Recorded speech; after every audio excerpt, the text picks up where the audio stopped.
L'amour est un sentiment qui nous rapproche les uns des autres, mais parfois, il peut devenir dévastateur. Dans cet épisode de Killers Meurtre en famille, une mère attentionnée et aimée de tous. Ma mère était la meilleure des mamans. C'était une femme généreuse, pas seulement avec ses proches, mais avec tout le monde. Jusqu'à ce qu'une attaque d'une rare violence vienne mettre fin à cette vie paisible. J'ai vu beaucoup de cadavres mutilés au cours de ma carrière, mais ce que j'ai vu ce soir-là, c'était abominable. La police va devoir enquêter sur cette famille en apparence très unie, afin de découvrir l'identité de ce tueur poussé par la passion et le désir de vengeance. C'était un acte de folie furieuse.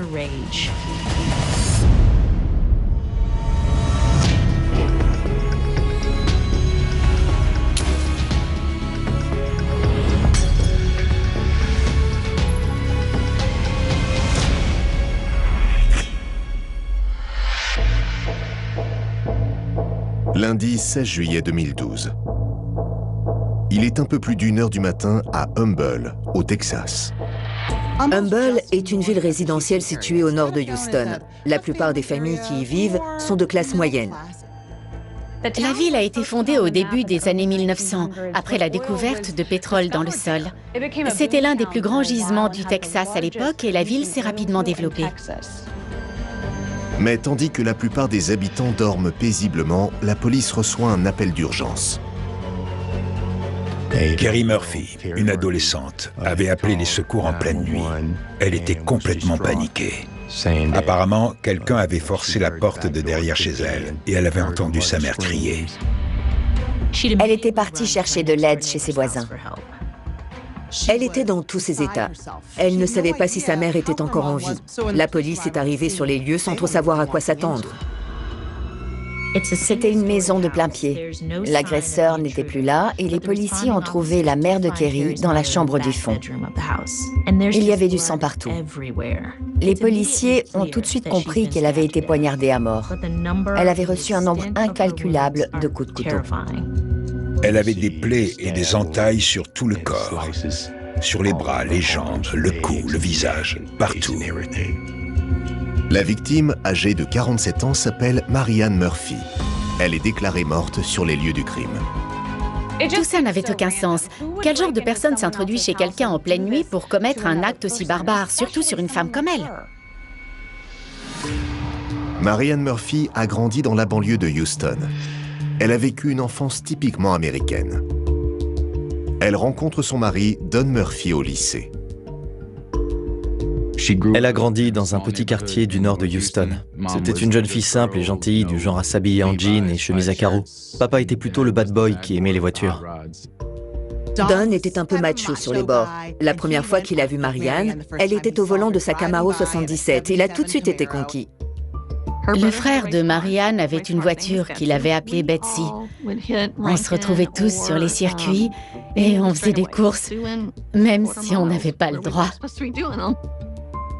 Au départ, j'ai essayé de la caser avec mon autre frère, Jimmy, parce qu'ils étaient pareils. Mais ça n'a pas marché. Par contre, elle a tout de suite accroché avec Don. Aussi surprenant que ça puisse paraître, les opposés s'attirent. C'était une histoire tout droit sortie des années 50. Le motard à la veste en cuir et la fille de bonne famille qui tombent amoureux.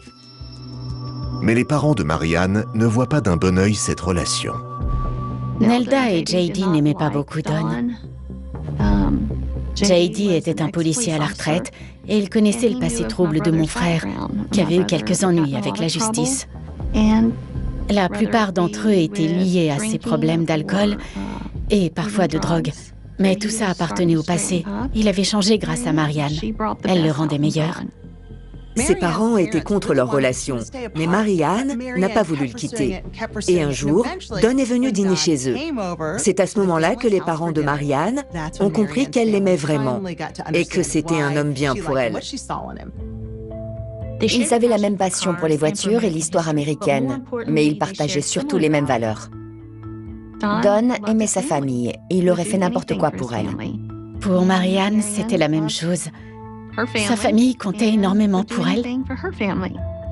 Don a réussi à gagner la confiance des parents de Marianne et ils ont continué à se fréquenter après le lycée et puis ils ont fini par se marier. Je crois que Marianne venait d'avoir 20 ans et Don en avait 23 ou 24. Souhaitant rester proches de leur famille, les deux jeunes mariés s'installent à une trentaine de kilomètres d'eux dans la ville de Humble. Marianne travaillait dans l'administration, au département de la sécurité publique. C'est là que sont délivrés les permis de conduire dans l'État du Texas. Elle était standardiste. Don travaillait dans un atelier d'usinage. Il découpait du métal. Ils ont eu 2 enfants, Scott en premier, et 6 ans plus tard, ils ont eu Kerry. Scott est né prématuré. Il pesait à peine 1,8 kg. Marianne avait dû accoucher d'urgence par césarienne. Elle a eu plus de mal à tomber enceinte la deuxième fois. Mais Kerry est finalement arrivée sans encombre, 2 jours après Noël. Ils avaient leur petite fille, leur petit garçon, une maison, un jardin, un foyer et une situation assez confortable. Leur vie était parfaite. Marianne était le stéréotype de la mère américaine. Elle accompagnait sa fille à chacune de ses activités. Elle ne vivait que pour ses enfants. Ma mère était vraiment la meilleure des mamans. Je le pense sincèrement. Je peux compter sur les doigts d'une main le nombre de fois où j'ai dû manger des céréales avant d'aller à l'école. Elle se levait toujours plus tôt pour préparer un vrai petit déjeuner. Marianne et Don ont vraiment tout fait pour que leurs enfants aient une belle vie. Ils n'ont jamais manqué de rien. Tout ce qui comptait pour elles, c'était qu'ils réussissent dans la vie.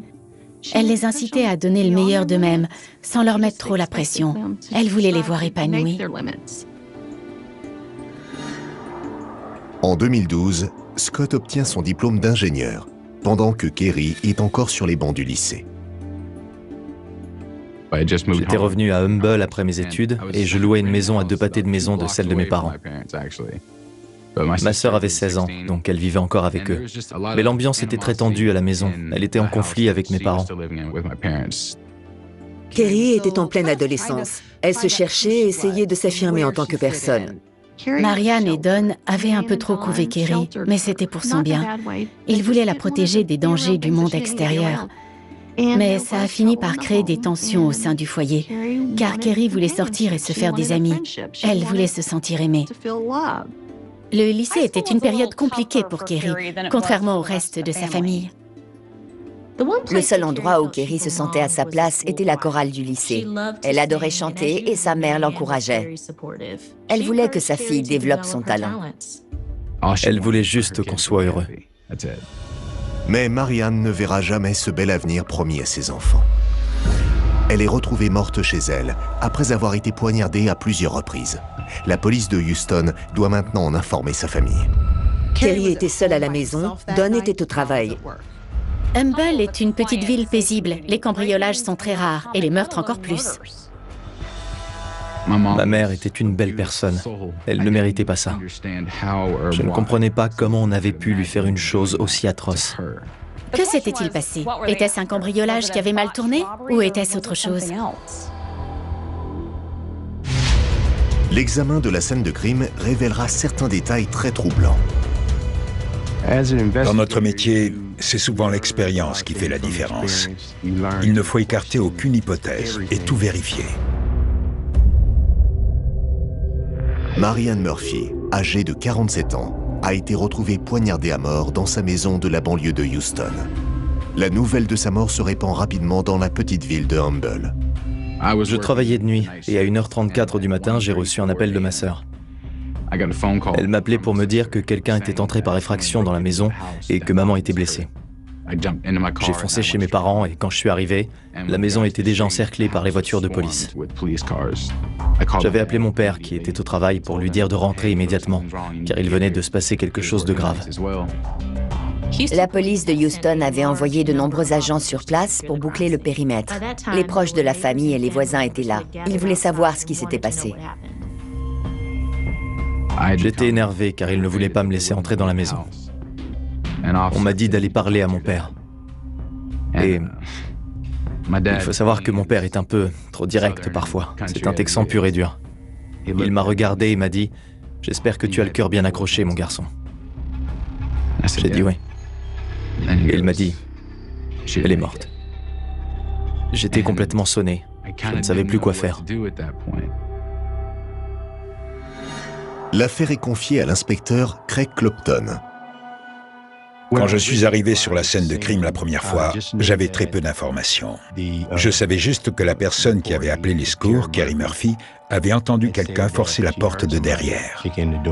Au départ, j'ai pensé qu'il s'agissait d'un cambriolage qui avait mal tourné. Selon Kerry, le voleur s'était introduit dans la maison par la porte de derrière. Pourtant, les enquêteurs n'ont trouvé aucune trace d'effraction à cet endroit. La porte était grande ouverte. Elle n'était pas cassée et la serrure n'avait pas été crochetée. Il y avait une vitre brisée, mais le trou n'était pas assez grand pour qu'une personne puisse y passer. On pouvait y passer le bras, mais ça ne suffisait pas pour atteindre le verrou de l'intérieur. Il n'y avait eu aucune effraction. Les enquêteurs observent les lieux et relèvent des éléments étranges. Il y avait un peu de désordre à l'intérieur. C'était comme si quelqu'un était parti précipitamment ou s'était amusé à jeter des affaires partout. Quand j'ai vu ça, je me suis dit qu'une bagarre avait probablement eu lieu. Normalement, après un cambriolage, on retrouve souvent la maison dans un immense désordre. Mais ce n'était pas le cas ici. Les autres pièces de la maison étaient plus ou moins rangées. Il est possible que Marianne ait surpris le voleur, ce qui a pu conduire au meurtre. Mais la victime était dans sa chambre et il n'y avait aucune trace de lutte dans la maison. Pas de sang, ni d'objets cassés. Il n'y avait rien qui indiquait une quelconque altercation. Selon toute vraisemblance, l'attaque a eu lieu dans la chambre. La chambre parentale n'était pas très spacieuse, mais le lit était plutôt grand. Je revois encore le corps sans vie de Marianne en plein milieu de ce lit. Et c'était une vision absolument atroce. Un meurtre à l'arme blanche, c'est toujours très sanglant. Mais là, c'était pire que tout. C'était impressionnant. De toute évidence, ce n'était pas un accident. Selon le médecin légiste, Marianne avait été poignardée à plus de 70 reprises. L'attaque avait duré un certain temps. Ce n'était pas un meurtre expéditif. En général, quand un voleur se fait surprendre au cours d'un cambriolage et qu'il décide de tuer le témoin, il fait ça vite. Mais là, il s'était acharné sur Marianne. Dans ce genre de meurtre, le tueur est en contact direct et rapproché avec la victime. Il la touche, la sent, il entend sa respiration. Il est vraiment connecté à elle. Une fois le corps de Marianne déplacé, la police fait une découverte surprenante. Le père de la victime était un ancien policier, donc Marianne avait des armes à feu chez elle qui étaient toutes chargées pour des raisons de sécurité. Quand on a déplacé son corps, on a trouvé un pistolet caché sous son oreiller, à l'endroit où sa tête reposait. Selon moi, c'était la preuve qu'elle avait été attaquée par surprise pendant son sommeil. Elle avait reçu des coups de couteau sur les mains et les poignets parce qu'elle avait essayé de se débattre. À ce moment-là, c'est son instinct de survie qui a pris le dessus et elle n'a pas pensé à prendre ce pistolet. Cette nuit-là, quelqu'un s'est introduit dans la maison avec l'intention de tuer Marianne Murphy. C'était un meurtre prémédité et commis de sang-froid. Mais qui pourrait bien vouloir tuer une mère de famille sans histoire? Et pourquoi? Afin d'en savoir plus, les enquêteurs se tournent vers sa fille de 16 ans, Kerry Murphy. Ils voulaient qu'elle leur raconte tout ce qui s'était passé en détail. Avait-elle vu ou entendu quelque chose avant de s'enfuir? Ce soir-là, elle faisait du scrapbooking. Et puis elle avait décidé d'aller se coucher car elle était fatiguée. Sa mère dormait déjà. Et c'est là qu'elle a entendu un grand fracas à l'arrière de la maison. Ensuite, elle a entendu des voix. Elle a compris que quelqu'un était entré chez elle par effraction. Peu de temps après, elle a entendu sa mère crier. Et elle est partie en courant de la maison. Kerry n'avait pas reconnu la voix et n'avait pas non plus entendu ce qu'elle disait. Elle n'avait aucune idée de qui c'était. Kerry se souvient seulement être allée chercher de l'aide chez les voisins. Une fois sortie de chez elle, elle a vu le voisin d'en face et elle a couru vers lui. Elle était dans tous ses états. Elle lui a demandé si elle pouvait emprunter son téléphone, ce qu'il a accepté. Et elle a appelé les secours. C'était une démarche assez étrange. On était en 2012 et à cette époque, les ados avaient déjà tous un téléphone portable. Mais Kerry a dit qu'elle n'en avait pas. C'était assez frustrant de savoir que le seul témoin du meurtre n'avait pas pu voir le visage du tueur. Mais si Kerry était restée, elle serait peut-être morte elle aussi. Kerry et son frère Scott n'ont aucune idée de l'identité de l'assassin.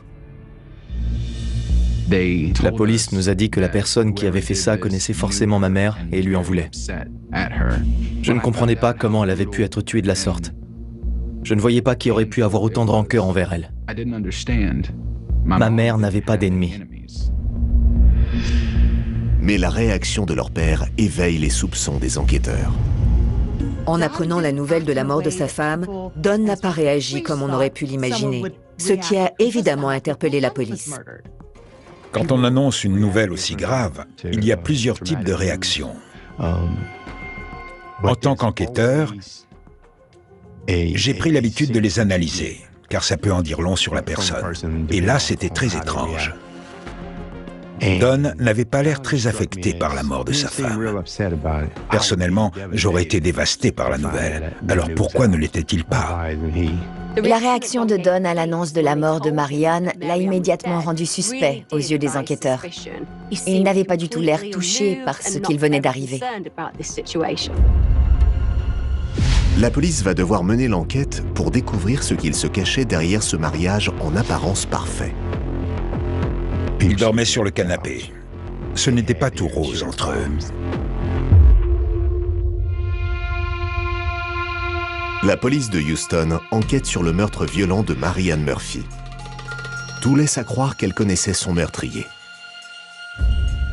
L'hypothèse d'un accident, comme celle d'un cambriolage qui aurait mal tourné, a très vite été écartée. Ça ne ressemblait pas à un cambriolage. Et contrairement à ce qu'affirmait Kerry, le meurtrier n'était pas entré par effraction dans la maison. Les enquêteurs ont remarqué plusieurs incohérences sur la scène de crime. La vitre de la porte était cassée, mais pas assez pour laisser passer une personne. De plus, les bris de verre se trouvaient à l'extérieur de la maison. Les éclats de verre étaient dehors, donc la vitre avait été brisée depuis l'intérieur. Le meurtrier avait réussi à s'introduire dans la maison d'une autre manière, et il a voulu faire passer ça pour un cambriolage. Les enquêteurs savent que dans la plupart des cas d'homicides conjugaux, le coupable est le mari. Ils cherchent donc à en savoir plus sur le mariage de Don et Marianne. La police a interrogé les voisins. Apparemment, le couple n'était pas aussi heureux qu'il le laissait paraître. Don avait de sérieux problèmes d'alcool. Il dormait sur le canapé. Ils ont entendu une rumeur disant que Marianne avait une liaison extra-conjugale. Ils en ont eu la confirmation après avoir consulté son relevé téléphonique. J'ai découvert que Marianne avait effectivement une aventure. Elle fréquentait un autre homme. C'était un de ses collègues, que je vais appeler Mike. D'après le relevé téléphonique, c'était la dernière personne à l'avoir appelé. Mike et elle s'envoyaient des messages et des photos très explicites. Est-ce que Don était au courant de cette liaison? Don a dit aux enquêteurs qu'il était parti du travail juste après avoir appris ce qu'il s'était passé. Mais avait-il menti? Était-il là bien avant? Après l'appel de Kerry, Scott avait téléphoné à son père pour le prévenir. Mais Don était arrivé sur les lieux avant son fils. Ce détail n'avait pas échappé à la police. J'ai envoyé un de mes agents sur son lieu de travail pour interroger son employeur. Je voulais savoir si Don était bien là, cette nuit-là. Quand était-il arrivé? Quand était-il parti? Avait-il eu le temps d'aller tuer sa femme et de revenir à l'atelier? C'était ça la vraie question. Et la réponse était non. Ses collègues nous ont assuré qu'il était bien présent ce soir-là. Il était parti après avoir reçu un appel de son fils en leur disant qu'il y avait une urgence. Son entreprise se trouvait sur la route 290. Il n'aurait jamais eu le temps d'aller chez lui et de retourner au travail sans que personne ne s'aperçoive de son absence.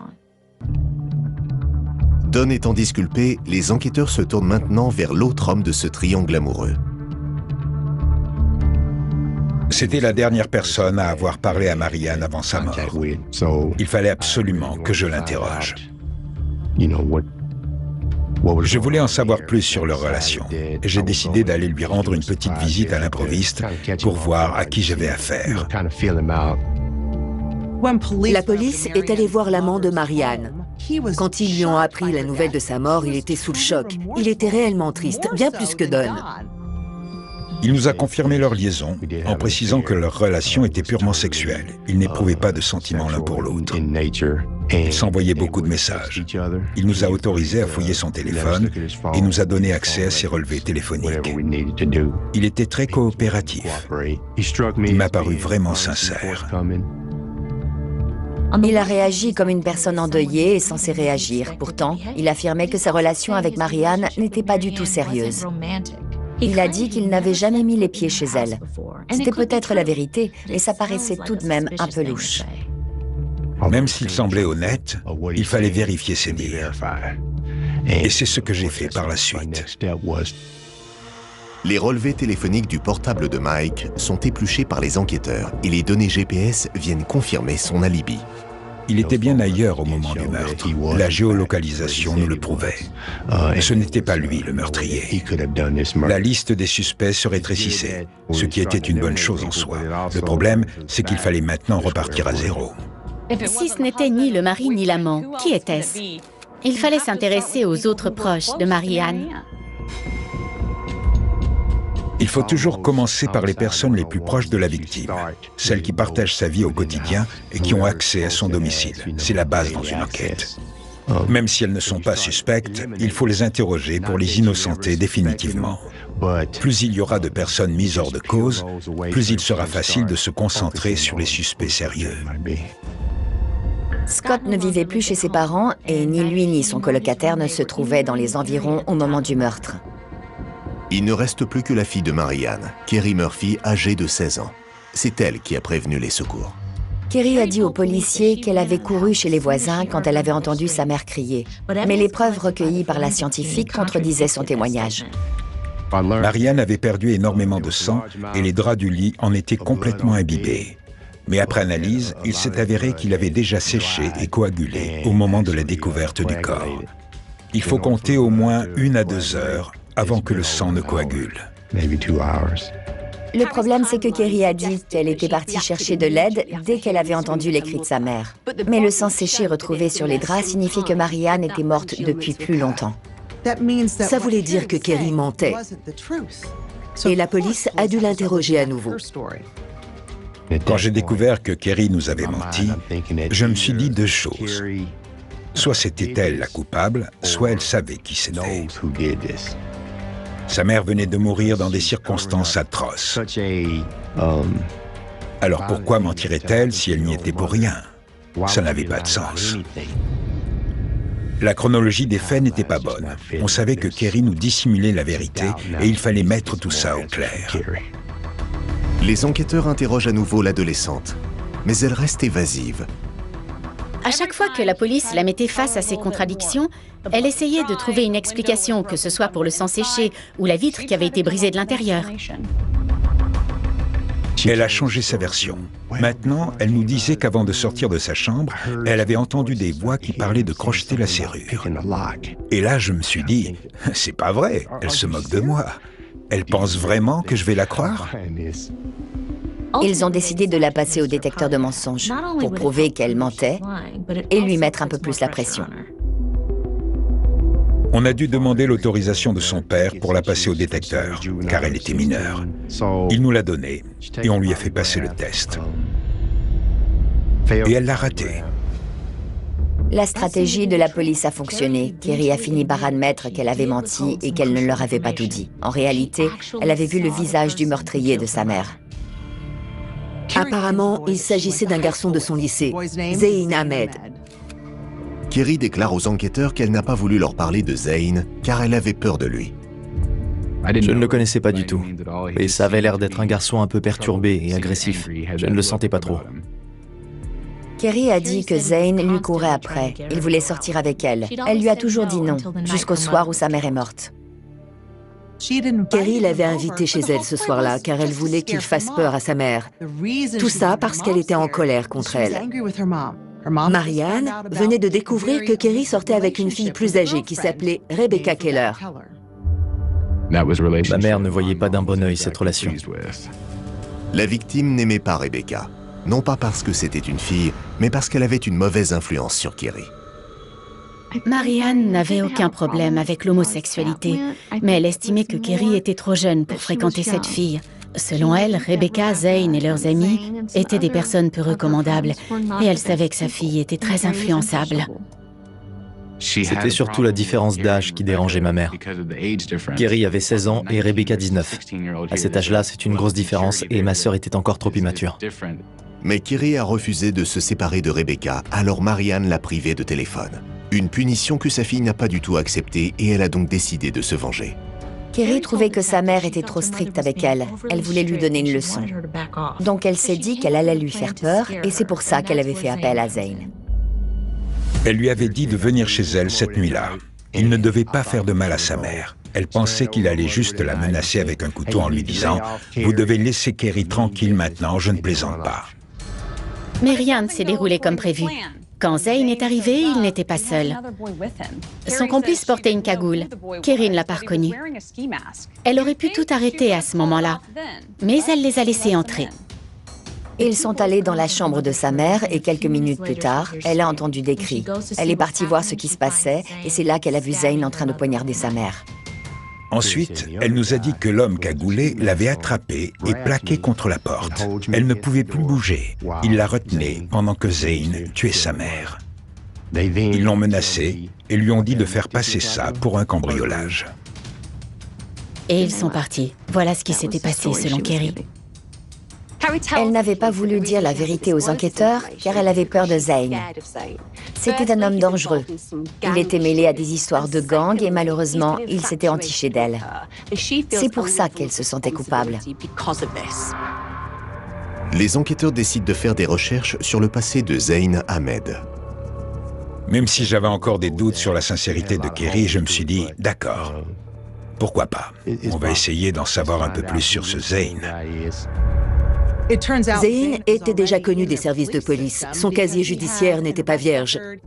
Quand les enquêteurs ont montré sa photo à Kerry, elle l'a tout de suite identifié. Mais quand la police convoque Zane pour l'interroger, ils sont très surpris par l'homme qu'ils découvrent. Il n'avait rien à voir avec l'individu que nous avait décrit Kerry. Il m'avait l'air un peu perdu, comme s'il avait un léger handicap mental. Il ne comprenait pas pourquoi il était là. Il leur a dit qu'il jouait aux jeux vidéo chez lui cette nuit-là. Il semblait sincère, mais les enquêteurs l'ont tout de même fait passer au détecteur de mensonges. On allait lui demander s'il avait tué Marianne, il allait nous répondre non, et fin de l'histoire. Mais après le test, mon collègue est venu me voir et m'a dit « Il est prêt à passer aux aveux ». Je suis resté bouche bée. Je m'attendais à tout sauf à ça. Après plusieurs heures d'interrogatoire, Zane confirme la version de Kerry, mais il déclare que la mort de Marianne était un accident.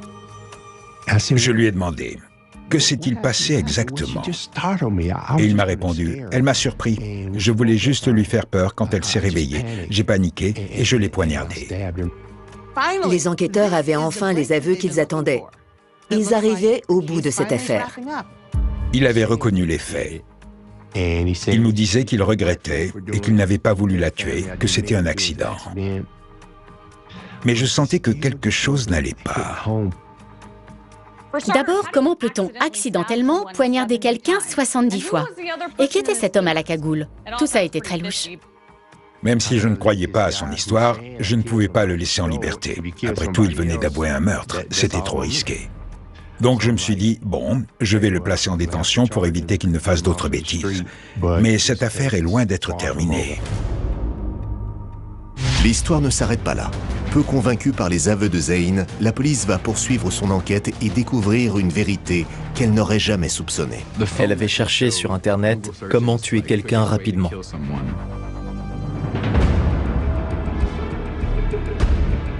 Zane Ahmed, âgé de 20 ans, vient d'avouer l'homicide involontaire de Marianne Murphy après s'être introduit chez elle en pleine nuit. Mais dit-il la vérité? Kerry Murphy a dit qu'elle l'avait couvert car elle avait peur qu'il la tue. Mais elle avait déjà menti à la police et il y avait de fortes chances pour que Zane fasse de même. J'avais encore beaucoup trop de questions qui restaient sans réponse. Mon intuition me disait que ce n'était pas lui le coupable dans cette histoire. Au début de son interrogatoire, Zane a dit aux enquêteurs qu'il était resté chez lui à jouer à des jeux vidéo le soir du meurtre. et ses parents peuvent en attester. J'ai envoyé 2 agents au domicile de ses parents pour en savoir plus sur cette histoire. Ils étaient sous le choc quand ils ont appris que leur fils était en prison. Et puis, ils nous ont simplement dit que ça ne pouvait pas être lui, car il était à la maison avec eux ce soir-là. Ses parents disaient la vérité. Zane avait joué à un jeu vidéo en ligne qui enregistrait ses temps forts avec date et heure à l'appui. C'est ce qui a permis de prouver que Zane était bien chez lui en train de jouer au moment du meurtre. Il ne pouvait pas être à 2 endroits en même temps. Mais si ce n'était pas lui le tueur, pourquoi s'était-il dénoncé? Les enquêteurs avaient trouvé son comportement étrange lors de l'interrogatoire. Il avait l'air perdu, comme s'il ne comprenait pas bien ce qu'on lui disait. Il n'avait pas l'air de mesurer vraiment la gravité des faits qui lui étaient reprochés. Il a peut-être voulu dire ce que la police voulait entendre. Ce sont des choses qui peuvent arriver durant un interrogatoire. Sa garde à vue a duré 12 heures. Il a peut-être fini par craquer tout simplement. Et il voulait que ça se termine. Il ne comprenait pas ce qui lui arrivait. Il voulait rentrer chez lui. Les enquêteurs ont conclu que Zane n'est pas impliqué dans le meurtre de Marianne et le procureur décide d'abandonner les poursuites à son encontre. Mais son innocence soulève une nouvelle question. Zane n'avait pas tué Marianne, alors pourquoi Kerry l'avait-elle dénoncé? Ils se sont rendus compte que Kerry n'avait fait que leur mentir. Ils l'ont donc convoqué à nouveau pour mettre au clair toute cette histoire. Elle a accepté de revenir me voir en me promettant de tout me raconter. Elle m'a dit qu'elle avait beaucoup réfléchi, qu'elle avait parlé avec son père et son frère et qu'elle était prête à me dire la vérité. Je pensais qu'elle allait enfin nous avouer son implication dans le meurtre de sa mère. Je lui ai dit « Ok, dis-moi tout ». Mais contre toute attente, Kerry décide de prendre un avocat. La police se tourne donc vers son frère, Scott. Les enquêteurs savaient qu'il y avait des tensions entre Kerry et sa mère, à cause de sa relation avec Rebecca Keller. Mais selon Scott, la situation était bien pire que ce que Kerry leur avait laissé croire. Au début de leur relation, ma sœur m'avait dit « J'ai rencontré cette fille, elle m'aime et elle me rend heureuse. » Et j'étais content pour elle. Mais au fil du temps, elles sont devenues trop fusionnelles. La simple idée de ne pas être ensemble les rendait malades. Ma mère avait bien vu que cette relation était toxique. Kerry n'était plus la même depuis qu'elle était avec Rebecca. Elle était devenue plus sombre. Marianne aimait ses enfants plus que tout, et elle voulait simplement les protéger. Mais en empêchant Kerry de voir Rebecca, elle n'a fait que creuser le fossé qui la séparait de sa fille. La situation a empiré. Kerry était en pleine adolescence, elle n'en faisait qu'à sa tête.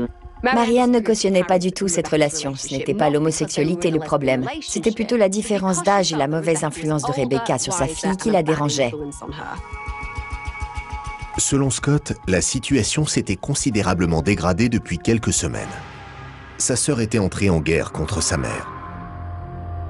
Marianne avait découvert que Kerry et Rebecca s'envoyaient des photos et des messages à caractère sexuel très explicites. Au Texas, l'âge de la majorité sexuelle est de 17 ans et Kerry n'en avait que 16. Marianne était désemparée en découvrant ces messages. Elle a interdit à Rebecca de s'approcher de ses filles après ça. Marianne avait même réussi à obtenir une injonction d'éloignement provisoire contre elle pour l'empêcher de voir Kerry. Mais elles s'aimaient et ce n'était pas un bout de papier qui allait les arrêter. Alors elles se sont vues en cachette.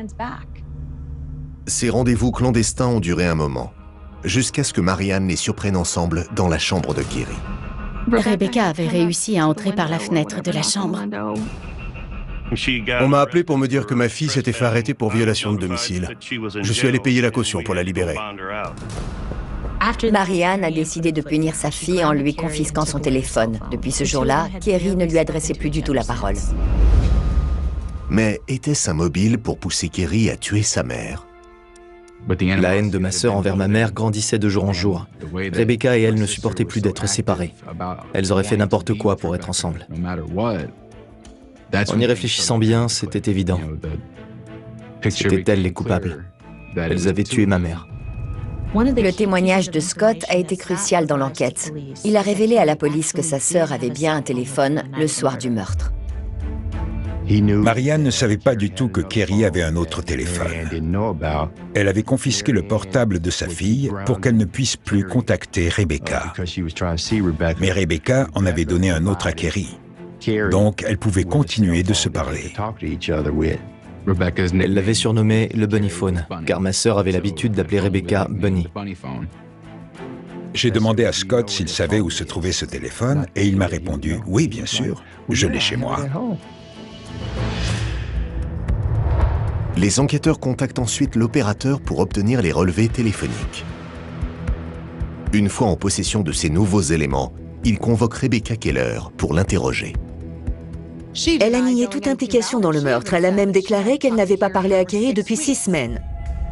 Elle ignorait qu'ils avaient le Bunny Phone. La police savait qu'elle mentait car les deux suspects s'étaient appelés de nombreuses fois au cours des 6 dernières semaines, notamment le soir du meurtre. Rebecca s'est retrouvée au pied du mur. Elle a fini par avouer que Kerry l'avait appelée cette nuit-là pour lui dire « Je l'ai fait ». Rebecca prétend qu'elle a aidé Kerry à couvrir le meurtre par amour pour elle. Après ce coup de fil, Rebecca s'est rendue chez les Murphy. Elle a aidé Kerry à se débarrasser de ses vêtements couverts de sang, à effacer ses traces et à mettre en scène un cambriolage. C'est elle qui a eu l'idée du faux cambriolage. En revanche, c'est Kerry qui avait prévu d'utiliser Zane comme bouc émissaire, au cas où on ne la croirait pas. Rebecca est allée jeter les vêtements et le couteau ensanglanté dans une des bennes à ordures de l'école voisine. Tout ce que je sais, c'est que l'arme du crime n'a jamais été retrouvée. Les enquêteurs ont ensuite examiné d'autres pièces qu'ils avaient saisies chez les Murphy, notamment un ordinateur. J'ai découvert que le soir même du meurtre, Kerry était au téléphone avec Rebecca et elles avaient cherché sur Internet comment tuer quelqu'un rapidement. Elles sont restées un long moment sur un site en particulier. Ils disaient que la manière la plus efficace et la plus rapide de tuer quelqu'un était de sectionner l'artère fémorale qui se trouve dans la cuisse. Et ma mère avait effectivement pris un coup de couteau à cet endroit précis. Il était évident que Rebecca était bien plus impliquée dans le meurtre qu'elle ne voulait le faire croire.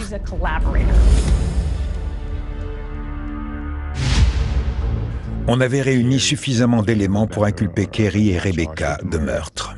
Le problème, c'est qu'on ignorait toujours laquelle des deux avait tué Marianne et il fallait le découvrir avant l'ouverture du procès. Elles auraient pu se voir accorder le bénéfice du doute et ainsi échapper à toute condamnation. Elles étaient toutes les deux libérables sous caution, mais personne n'a pu payer celle de Rebecca. Elle est restée en prison en attendant son procès. Je me doutais qu'elles allaient essayer de se contacter, même si Rebecca était incarcérée. Alors, je me suis intéressé aux conversations téléphoniques de Rebecca. Au départ, elle n'appelait que sa mère. Mais les enquêteurs ont fini par découvrir qu'elle utilisait le crédit d'une autre détenue pour pouvoir passer des appels en secret. J'ai décidé de consulter le relevé téléphonique du compte en question pour savoir qui elle contactait. Et évidemment, la seule personne qu'elle appelait, c'était Kerry Murphy. Durant les 9 mois qui précèdent le procès, Rebecca appelle Kerry plus de 800 fois. Les appels duraient 10 minutes. Les détenus n'avaient pas le droit à plus. Un appel depuis la prison coûte environ 4 à 6 $. C'est pas donné. J'ai passé beaucoup de temps à écouter leurs conversations. La plupart du temps, elles s'échangeaient des mots doux, « je t'aime, moi aussi », etc. Elles parlaient un peu de leur quotidien, l'une enfermée et l'autre dehors. Ce n'était pas très intéressant jusqu'à ce que je tombe sur cet appel. Elles discutaient du procès et de leur inculpation. Elles n'avaient pas trop le moral. Et à un moment donné, Rebecca a dit « Je suis vraiment pas bien, tu sais. Toi, tu n'as pas vu ce que j'ai vu. » Là, je me suis dit « Mais de quoi parle-t-elle » Et ensuite, Kerry lui a répondu « Justement si, tu croyais que j'étais resté dans ma chambre, mais je suis sorti et je t'ai vu la poignarder. » Kerry n'éprouvait aucun regret. Elle était presque fière d'avoir assisté à la scène, d'avoir vu sa mère se faire tuer. C'était le témoignage qu'ils attendaient depuis le début. Ils savaient enfin qui avait tué Marianne. Rebecca était la meurtrière et Kerry sa complice. Alors que l'instruction avance, le juge déclare que Kerry Murphy sera jugée comme une adulte. Mais finalement, le procès n'aura pas lieu. La police avait découvert une preuve irréfutable qui les incriminait toutes les deux. Elles savaient qu'elles étaient coincées. Elles n'avaient plus aucune chance d'être acquittées. Elles ont donc demandé une négociation de peine en échange de leurs aveux. Les preuves contre elle étaient beaucoup trop accablantes. Un procès aurait été une perte de temps. On a proposé un premier arrangement à Kerry. On lui a dit « Tu pourras avoir une peine réduite si jamais tu avoues et expliques au juge ce que tu as fait. » Mais Kerry refusait de reconnaître son implication dans le meurtre devant sa famille, surtout devant sa grand-mère, qui l'avait toujours soutenue. Elle a d'abord rejeté notre arrangement. Ils ont proposé la même chose à Rebecca et elle n'a pas hésité une seconde. Ça a mis la pression sur Kerry, qui a fini par accepter la négociation. Kerry et Rebecca plaident toutes les deux coupables en échange d'une réduction de peine. Kerry a pris 30 ans et Rebecca 60. Quand j'ai appris que Rebecca plaidait coupable, je suis sortie de la salle et j'ai pleuré. Elle n'a jamais été violente. C'est son avocat, commis d'office, qui l'a persuadée de plaider coupable.